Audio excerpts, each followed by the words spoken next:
The cold morning air on Kepler 442b made Amanda Clark pull her jacket tighter as she walked toward the dig site. Her breath came out in small white clouds that quickly disappeared in the thin atmosphere. She had been working on this remote mining planet for 3 months now, and the strange readings they found underground still puzzled her. Amanda was a xenorchaeologist, someone who studied the remains of alien civilizations. At 32 years old, she had already made several important discoveries across the galaxy. Her brown hair was always tied back in a practical ponytail, and her green eyes missed nothing when she examined ancient artifacts. Today felt different, though. The energy readings from deep underground had grown stronger overnight. "Good morning, Amanda," called Ben Murphy as he approached the excavation area. Ben was her fellow human on the team, a geologist who specialized in reading rock formations and soil layers. His friendly smile and easy manner made him popular with everyone on the dig team. "The readings are off the charts today. Whatever is down there, it seems to be getting more active." Amanda nodded and checked her scanner.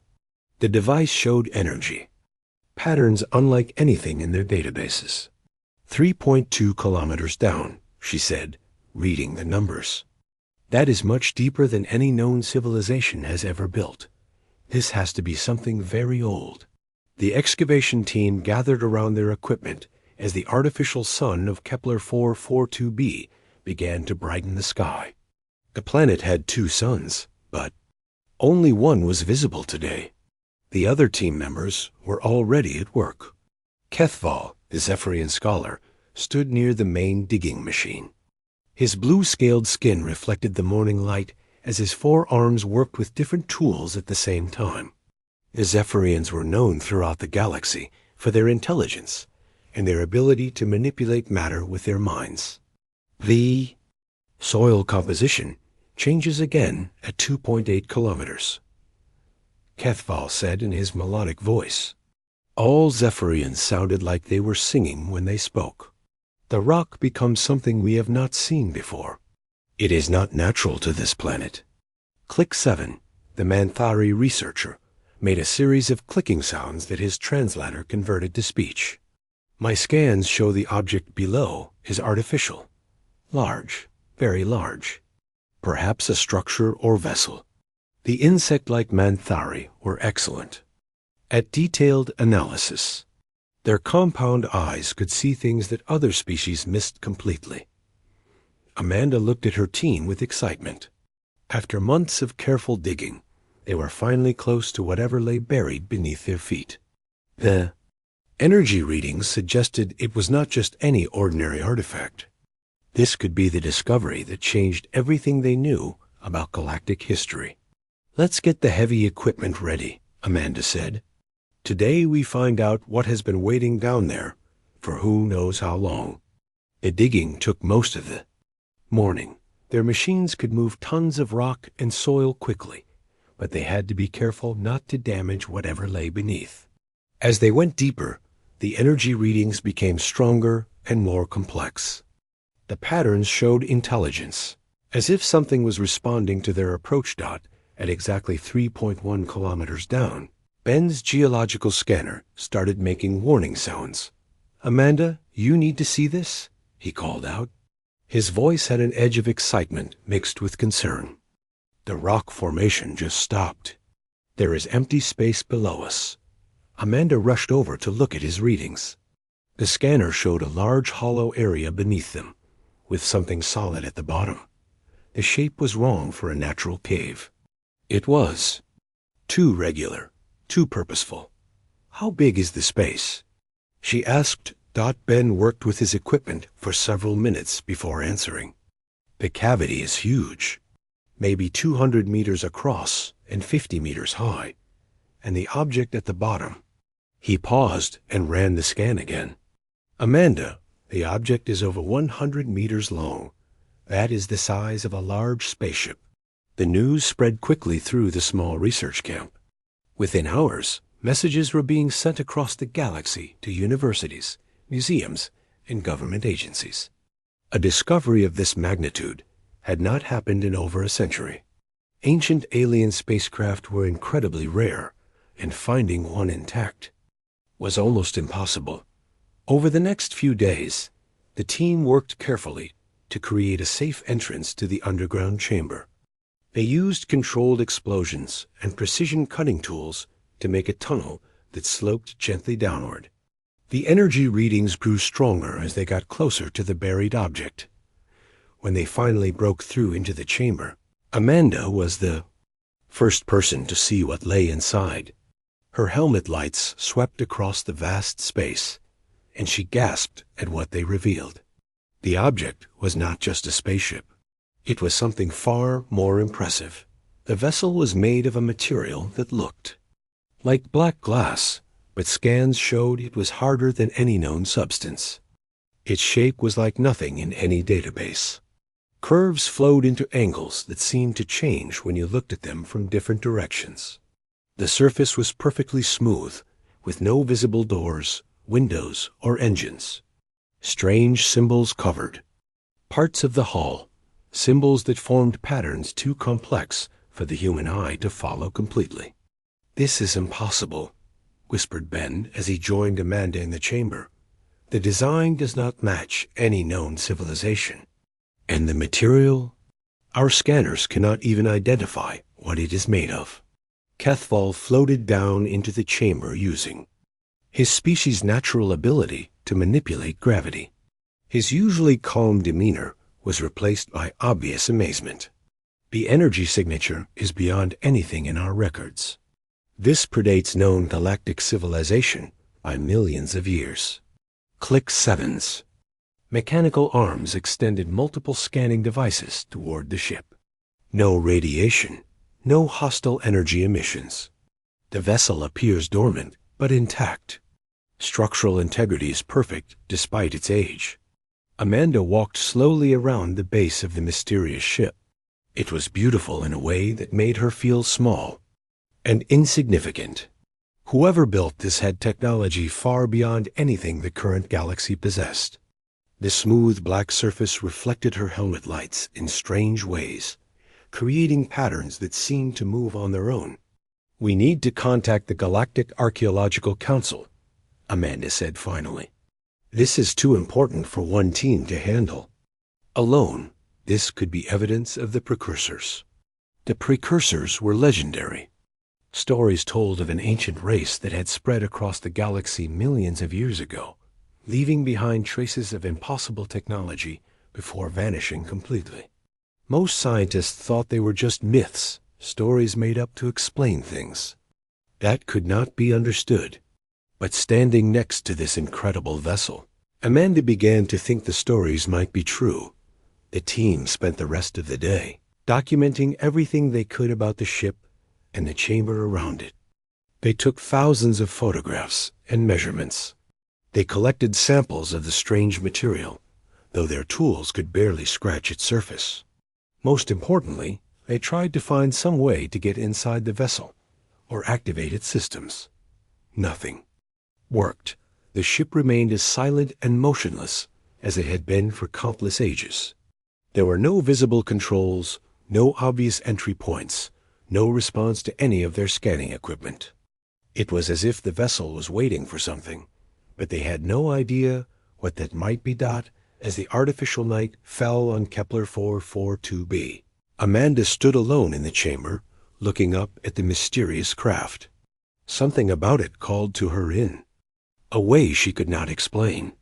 Tomorrow, experts from across the galaxy would begin arriving to study their discovery.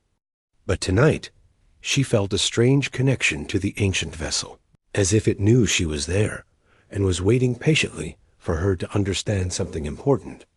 She reached out her hand toward the smooth black surface, then stopped herself. Protocol required that no one touch the artifact until the full research team arrived. But the urge to make contact was almost overwhelming.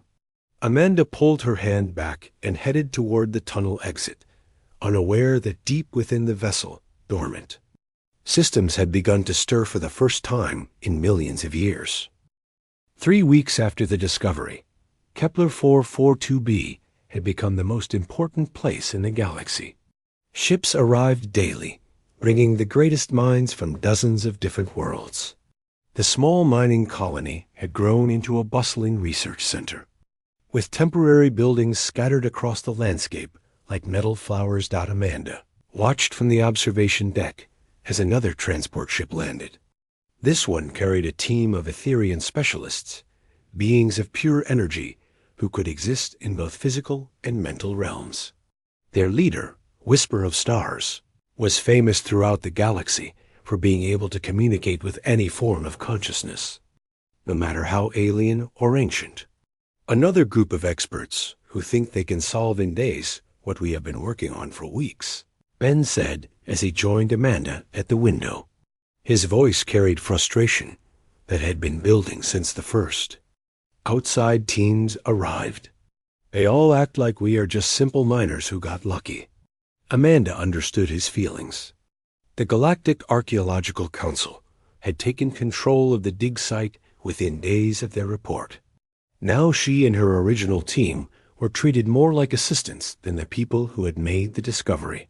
Still, she had to admit that some of the new arrivals brought impressive abilities. Down in the underground chamber, the ancient vessel remained as mysterious as ever. Despite having the galaxy's best minds working on it, no one had been able to activate even the smallest system.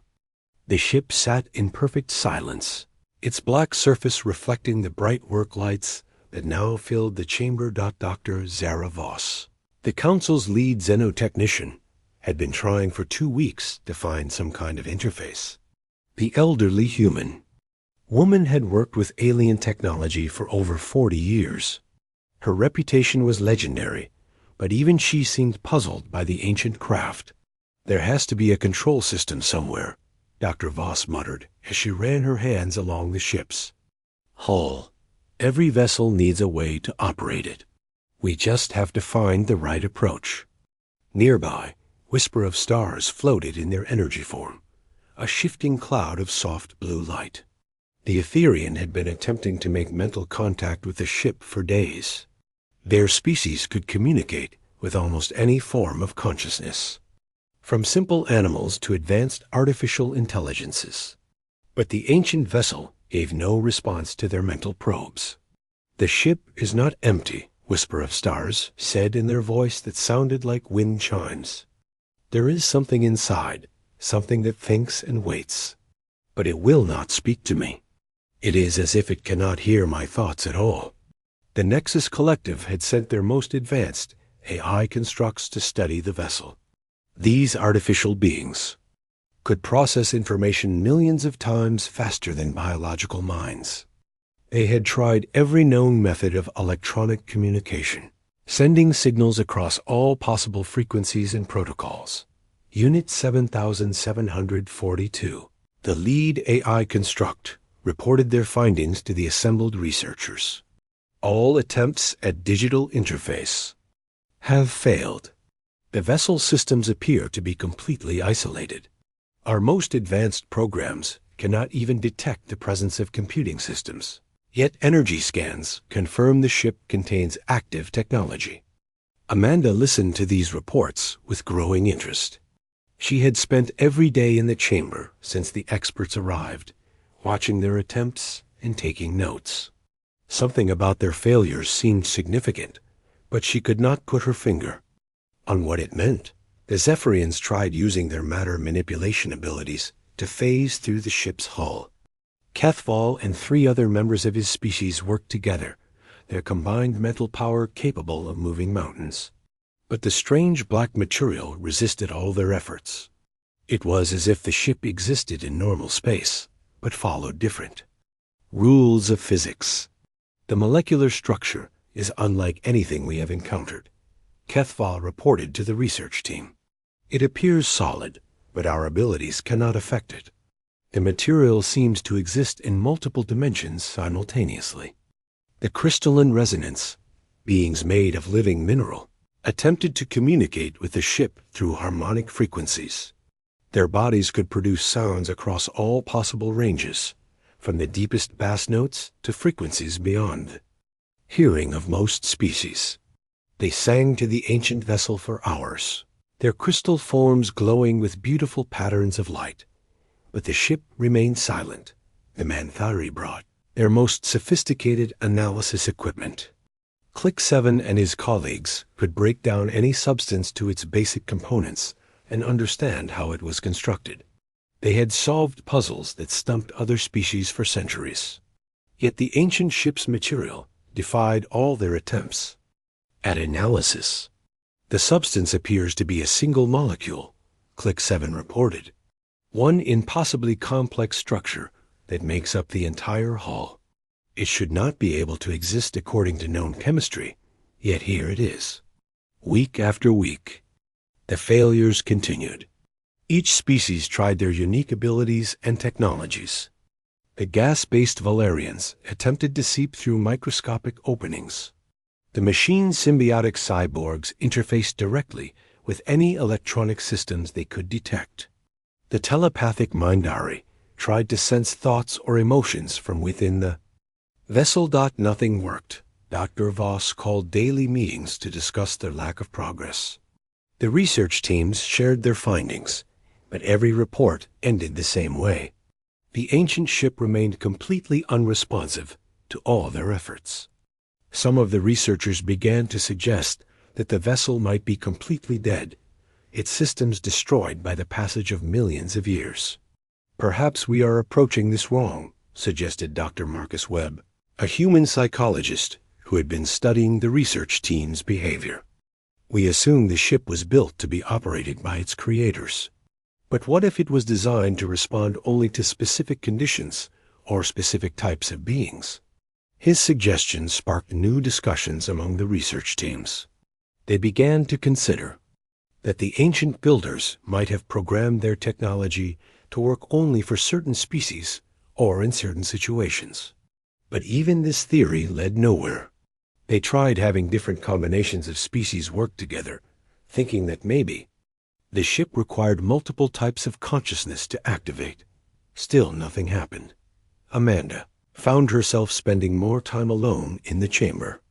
While the experts held their meetings and planned new experiments, she would sit quietly near the ship and simply observe.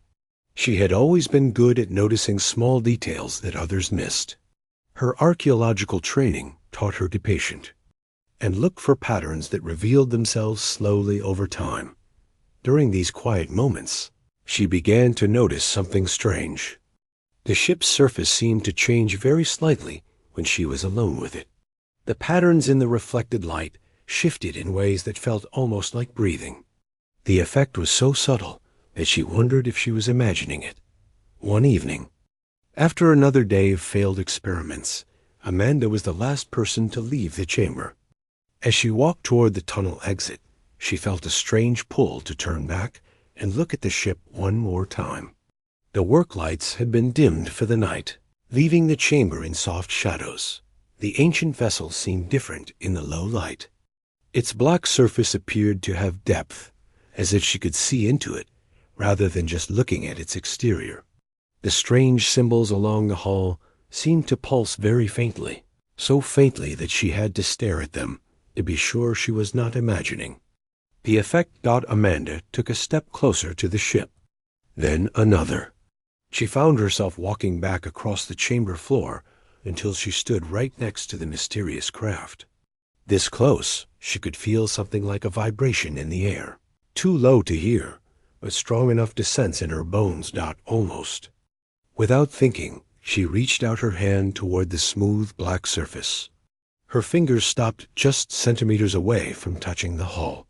She could feel warmth radiating from the ancient material, warmth that no scanner had ever detected. Something inside the ship was waiting. Amanda could feel it as clearly as she could feel her own heartbeat. After weeks of watching the galaxy's greatest experts fail to make any progress, she began to suspect that maybe they were all missing something obvious. Maybe the ship was not, ignoring their attempts to communicate. Maybe it was waiting for the right person to make contact. Amanda could not sleep that night. She lay in her small quarters staring at the ceiling, thinking about the moment when she had almost touched the ancient ship. The feeling of warmth and waiting consciousness stayed with her like a memory that would not fade. Something important had almost happened in that chamber, and she needed to understand what it was. The next morning brought another team of experts to the dig site. This group came from the Galactic Institute of Advanced Sciences, led by Professor Nix Valderin, a brilliant Altarian whose species was known for solving impossible puzzles. The professor's silver skin gleamed in the morning light as she reviewed the research files. 6 weeks of work and no progress at all, Professor Valderin said during the daily briefing. This is unacceptable. We have the finest minds in the galaxy working on this problem. There must be something we are missing. Amanda sat in the back of the meeting room, listening to the same discussions she had heard dozens of times before. Each new expert arrived, convinced they would succeed where others had failed. Each one left frustrated and confused after days or weeks of trying every technique they knew. Dr. Voss stood up to address the group. We have tried every known method of activation: energy manipulation, consciousness interfacing, harmonic resonance, molecular analysis, quantum field adjustment, and temporal displacement. The vessel responds to none of these approaches. What about physical contact? Asked Dr. Jake Porter, Amanda's colleague, who had arrived the week before to study the biological aspects of the discovery. Jake specialized in understanding how different species interacted with alien technology. Has anyone actually touched the ship directly? The room fell quiet. Amanda felt her heart start beating faster. In all the weeks of advanced testing and complex theories, no one had tried the most basic approach of all. Professor Valderin looked uncomfortable. Direct physical contact is not recommended until we understand more about the vessel's properties. The material could be dangerous or reactive. We cannot risk contaminating the artifact or harming research personnel. But Amanda was no longer listening to the safety concerns. She was thinking about the warmth she had felt radiating from the ship's surface. Warmth that meant the vessel was not the cold, dead object it appeared to be. She was thinking about the subtle changes in the reflective light patterns when she was alone in the chamber. Most of all, she was thinking about the overwhelming sense that something inside the ship had been aware of her presence. The meeting continued for another hour, with various experts proposing new theories and approaches. Amanda excused herself quietly and headed toward the chamber entrance. She needed to see the ship again, needed to trust the instinct that had been growing stronger every day. The underground chamber was empty, except for the monitoring equipment. Most of the research teams were still in meetings or analyzing data from their latest failed experiments. Amanda descended the tunnel alone, her footsteps echoing in the artificial silence. The ancient vessel waited in the center of the vast space, as mysterious and beautiful as ever. Work lights illuminated every detail of its impossible curves and flowing lines. The strange symbols along its hull seemed to shift and dance in the bright illumination, creating patterns that hurt to look at directly. Amanda walked slowly around the ship, studying it from every angle. She had memorized every detail over the past weeks, but now she tried to see it with fresh eyes. What were they missing? What was the ship waiting for? She stopped at the point where the hull curved closest to the chamber floor. Here, the surface was smooth and unmarked, free of the complex symbols that covered other sections. It was the perfect place for someone to reach out and make contact. Amanda looked around the empty chamber one more time. The monitoring cameras would record everything, but there was no one present to stop her from doing what every instinct told her was necessary. She pulled off her work gloves and reached toward the black surface with her bare hand. The moment her fingers touched the ship's hull, everything changed. Light exploded through the chamber. Not the harsh glare of work lights, but something softer and more alive. The ancient vessel hummed with power that Amanda could feel in her bones. Waves of energy pulsed outward from the point where her hand made contact, spreading across the entire surface of the ship like ripples on a pond. The symbols along the hull blazed with brilliant light, forming patterns that moved and flowed like living things. Amanda could not look away from them, even though they seemed to burn themselves into her vision. Information flooded her mind, not in words or images, but in pure understanding that bypassed her normal senses completely. She saw star maps showing the positions of worlds that no longer existed. She felt the passage of millions of years compressed into heartbeats. She experienced the thoughts and emotions of beings so ancient that their civilization had risen and fallen before her own. Species had learned to make fire. The ship was not just a vessel. It was a repository of knowledge, a library of consciousness, a bridge between the present and a past so distant that it might as well have been another universe entirely. And somehow, impossibly, it recognized her as someone worthy of accessing its secrets. Amanda's hand seemed fused to the ship's surface. She could not pull away even if she wanted to, which she did not. The flow of information was overwhelming, but not painful. Instead, it felt like coming home to a place she had never known she was looking for. Through the ship's ancient memories, she began to understand who had built it. The precursors were not just another alien species. They were something far greater, beings who had transcended the normal limitations of physical existence. They had seeded technology throughout the galaxy not as conquerors, but as teachers, leaving behind tools and knowledge for those who would come after them.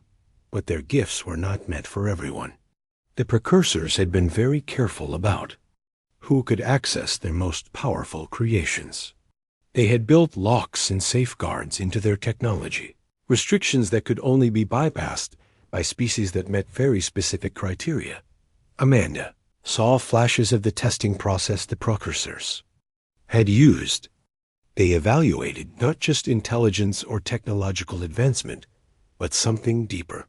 They looked for species that combined curiosity with wisdom, strength with compassion, the ability to create with the wisdom to know when creation should be restrained. Most importantly, they looked for species that could unite rather than divide, that could bring different forms of life together instead of conquering them. The galaxy was full of intelligent species, but very few had the right combination of traits to be trusted with precursor knowledge. As the visions continued, Amanda began to understand why the ship had ignored all the previous attempts to activate it. The Etherians were too focused on mental communion. The Zephyrians relied too heavily on their natural abilities.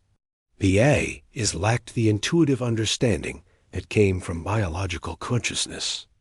Each species that had tried to interface with the ship had approached it from their own perspective, using their own methods and assumptions. But humans were different. They had evolved as social creatures who survived by cooperation and adaptation. They could work with other species without losing their own identity. They combined logical thinking with emotional understanding in ways that most other species found difficult or impossible. The ship's systems came fully online around Amanda. Holographic displays materialized in the air, showing information in languages she had never seen but somehow understood. Control interfaces appeared that seemed designed specifically for human hands and human thinking patterns. The vessel's consciousness reached out to hers, not trying to dominate or control, but offering partnership. Amanda felt the ship's joy at finally making contact with someone who could understand its purpose. For millions of years, it had waited in silence for the right species to evolve and find it. Now that wait was over, but as the euphoria of first contact faded, Amanda began to sense something else in the ship's memories. A warning, a darkness that had driven the precursors to hide their technology and disappear from the galaxy. The ancient builders had not vanished by choice. They had been forced to flee from something terrible, something that was still out there, in the vast spaces between the stars, something that was coming back. The alarm sirens were the first thing Amanda heard when she finally pulled her hand away from the ship's surface. The ancient vessel continued to glow with soft blue light, its systems humming with life after millions of years of silence. But the sounds from above told her that the outside world had noticed what had happened in the chamber. Amanda's legs felt weak as she stepped back from the ship. The flood of precursor memories had left her mind reeling with new knowledge. She understood things about the galaxy that no living being had known for eons. But with that understanding came a terrible responsibility that made her hands shake. Footsteps echoed in the tunnel as people rushed toward the chamber. Dr. Voss was the first to arrive, followed closely by Professor Valderin and a dozen other researchers. They stopped at the chamber entrance, staring in amazement at the glowing vessel. "What did you do?" Dr. Voss asked, her voice mixing wonder with concern. "The energy readings spiked off our instruments. Every scanner in the facility registered the activation." Amanda turned to face the group of scientists and experts who had been trying to unlock the ship's secrets for weeks. "I touched it," she said simply. "I put my hand on the hull, and it responded." The chamber filled with excited voices as researchers began taking new readings and measurements. The ship's activation had changed everything about its energy signature. Systems that had been completely dormant now showed complex activity patterns. The vessel was clearly awake and functional. But when Kethvil approached the ship and placed his four-fingered hand against the same spot Amanda had touched, nothing happened. The blue glow faded slightly, and several of the active displays disappeared. "Fascinating," Professor Valderin murmured as she watched the readings change. "The vessel responds only to human contact. When other species attempt to interface with it, the systems reduce their activity levels." Over the next few hours, every research team member tried to duplicate Amanda's success. The Etherian whisper of stars focused all their mental energy on the ship while touching its surface. The Nexus Collective's AI constructs extended direct neural interfaces to the hull. The resonance sang their most complex harmonies while maintaining physical contact in every case. The ship's response was the same. It would dim its lights and reduce system activity until the non-human contact was broken. Only when Amanda approached, the vessel would it return to full brightness and display its holographic interfaces. "The implications are staggering," Dr. Jake Porter said as he reviewed the test results. This technology, which predates known galactic civilization, was specifically designed to respond only to humans. But how is that possible? Humans have only been a spacefaring species for a few centuries. Amanda knew the answer, but she was not sure how to explain it to the others. The precursor memories had shown her the truth about humanity's place in the galaxy. The ancient builders had not just left their technology for anyone to find.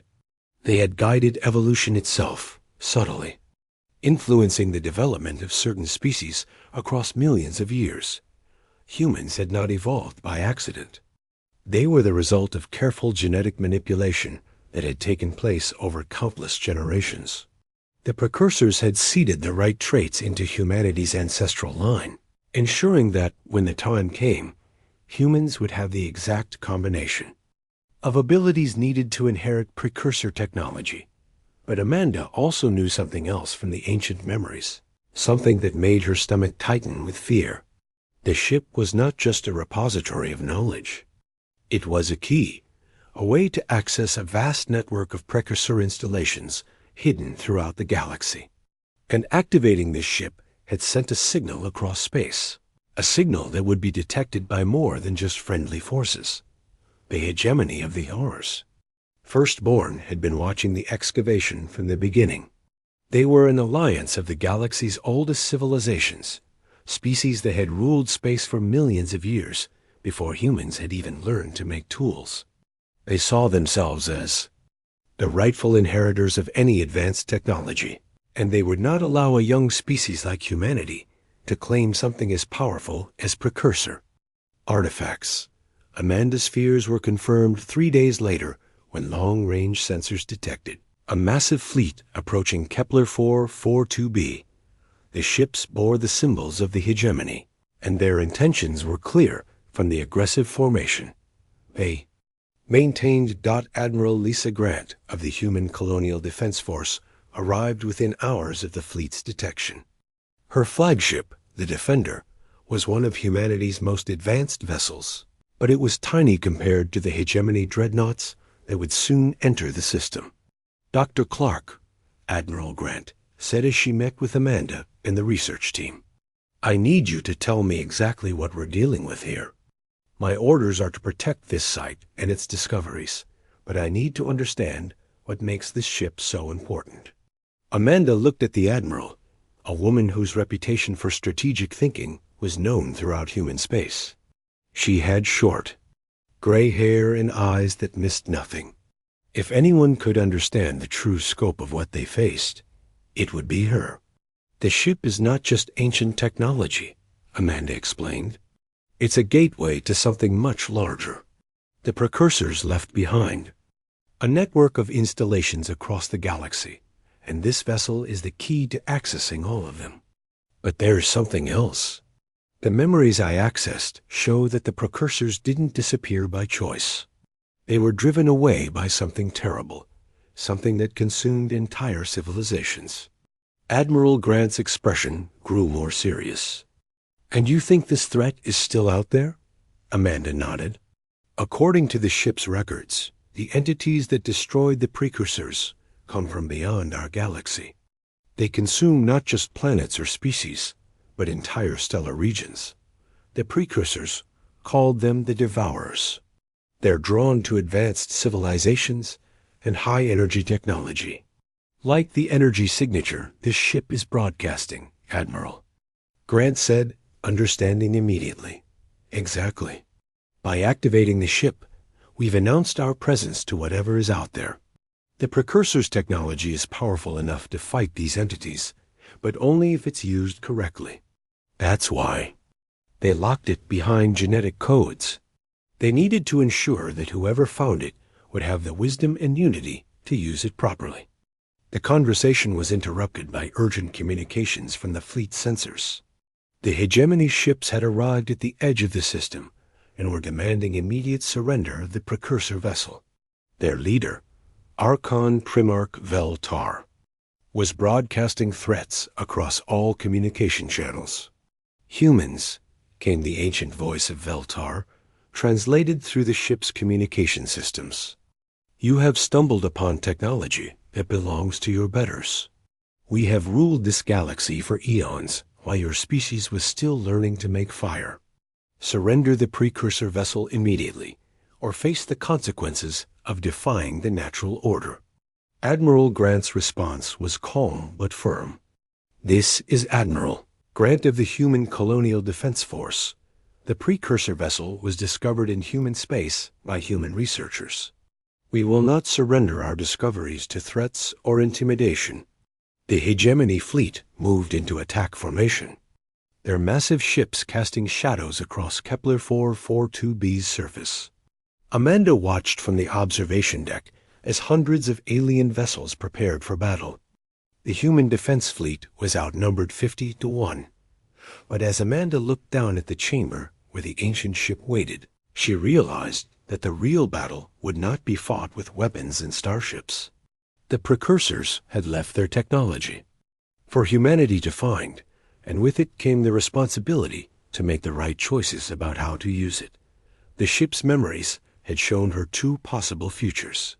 In one, humanity used precursor technology to dominate other species, repeating the cycle of conquest and oppression that had plagued the galaxy for millions of years. In the other, humans served as bridges between different civilizations, uniting the galaxy's diverse species to face the returning threat of the Devourers. The choice was hers to make, and the consequences would echo across the galaxy for generations to come. The hegemony fleet opened fire without warning. Massive energy beams lanced through space toward the human defense ships, lighting up the darkness around Kepler 442b with deadly fire.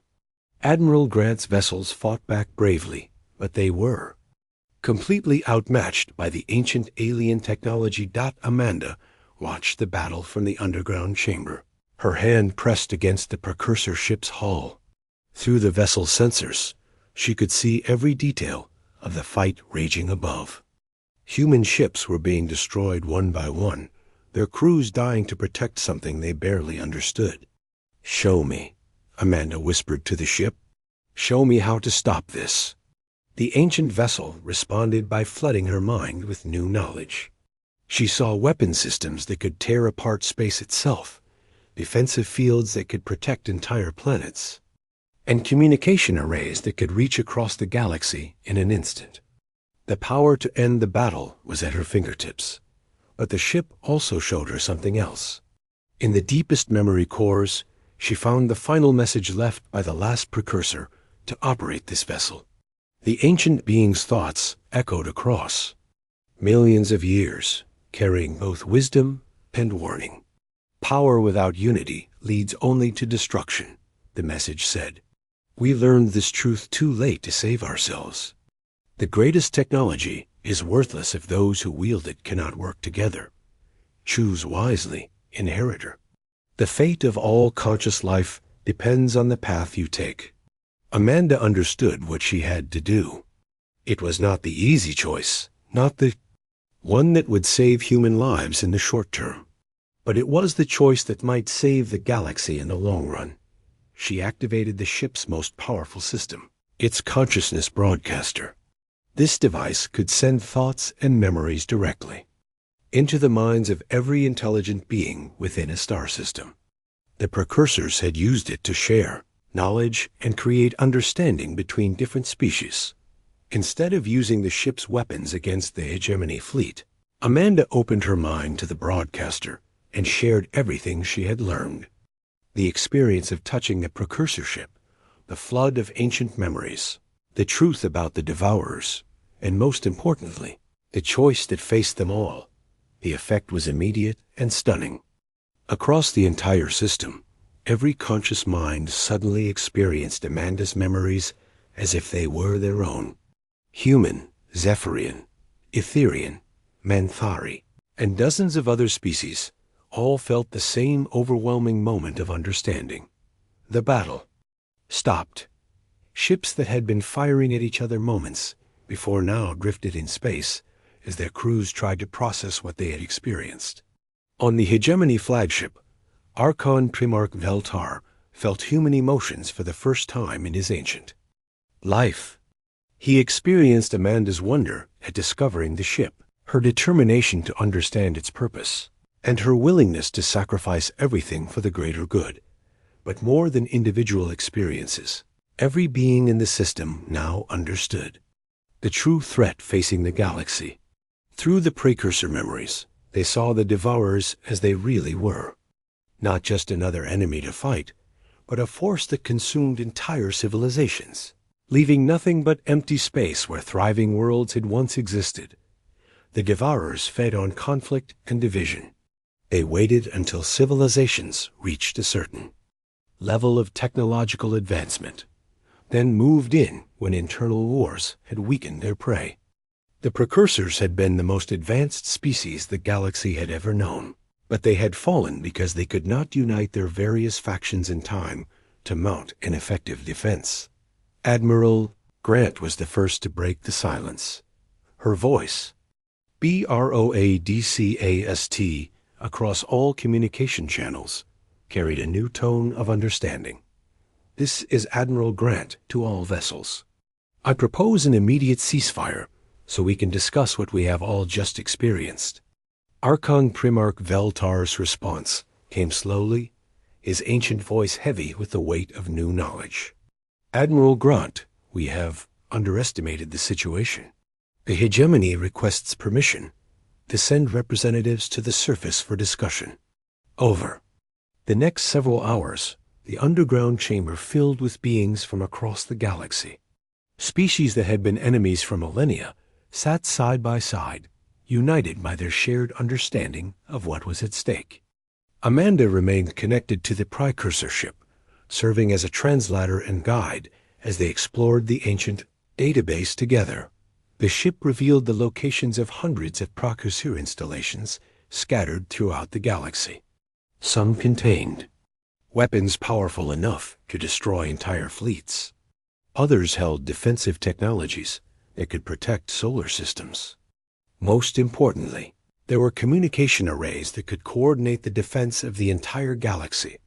But all of these installations remained locked, waiting for the right combination of genetic codes to activate them. The precursors had been very careful about their safeguards. No single species could access more than a fraction of their technology. True activation required cooperation between multiple races, with humans serving as the primary interface. The precursors designed their network to force unity, Amanda explained to the assembled representatives. They learned from their own mistakes. Advanced technology in the hands of a divided galaxy would only lead to more conflict. But if we can work together, we have the tools to defend against any threat. Dr. Jake Porter, who had been studying the biological aspects of the precursor systems, made an important discovery. The genetic locks are not just about species recognition, he reported. They respond to emotional and psychological states as well. The technology only activates when operated by beings who genuinely want to protect others, not just their own kind. This revelation changed everything. The hegemony's desire to control precursor technology for their own benefit would never succeed. The ancient safeguards made sure that only those with pure intentions could access the most powerful systems. Whisper of Stars, the Etherian consciousness expert, shared their insights as well. Through the human Amanda, I can sense the ship's evaluation process. It judges not just intelligence or genetic compatibility, but the capacity for selfless action. The precursors wanted their inheritors to be protectors, not conquerors. As the discussions continued, the ship's long-range sensors detected something that made everyone's newly shared memories feel terrifyingly relevant. At the very edge of detectable space, energy signatures were appearing that matched precursor. Records of Devourer scouts. The ancient enemy had detected the activation of precursor technology and was beginning to investigate. The galaxy had perhaps a few years before the main Devourer force arrived, maybe less if the scouts reported back successfully. Amanda felt the weight of responsibility settling on her shoulders. The choice was no longer between human dominance and cooperation. It was between unity and extinction. We need to activate the entire precursor network, she said to the assembled representatives. Every installation, every weapon, every defensive system. But it can only be done if all are our species work together. The genetic locks require input from humans, but the coordination systems need the unique abilities of every race represented here. Archon Primarch Veltar, his perspective forever changed by the shared memories, stood before the group. The hegemony has ruled through strength for millions of years, but strength without wisdom led us to nearly repeat the precursor's mistakes. We pledge our support to this alliance. One by one, every species present made the same commitment. The Zephyrians offered their matter manipulation abilities to help construct new defensive installations. The Etherians volunteered their consciousness-bridging skills to coordinate communication across vast distances. The Manthari promised their analytical expertise to help understand and improve precursor technology. Amanda placed her hand on the ship's control interface one final time. As she activated the galaxy-wide communication array, she felt the ancient vessel's approval flowing through her. The precursor's long wait was finally over. Their inheritors had chosen wisely. Across the galaxy, dormant installations began to awaken. Ancient weapons came online, defensive shields activated, and communication networks that had been silent for millions of years started broadcasting coordination signals. For the first time since the precursor's fall, the galaxy was preparing to stand united against the darkness between the stars. The Devourers were coming, but they would not find a divided galaxy of warring species. They would face something the universe had not seen for eons, a truly unified defense, led by the species the precursors had chosen as their successors, but supported by every form of conscious life that called the galaxy home. Amanda smiled as she felt the ship's systems settle into their new role as the central coordination hub for galactic defense. Humanity had found its place among the stars, not as conquerors, but as the bridge that brought all other species together.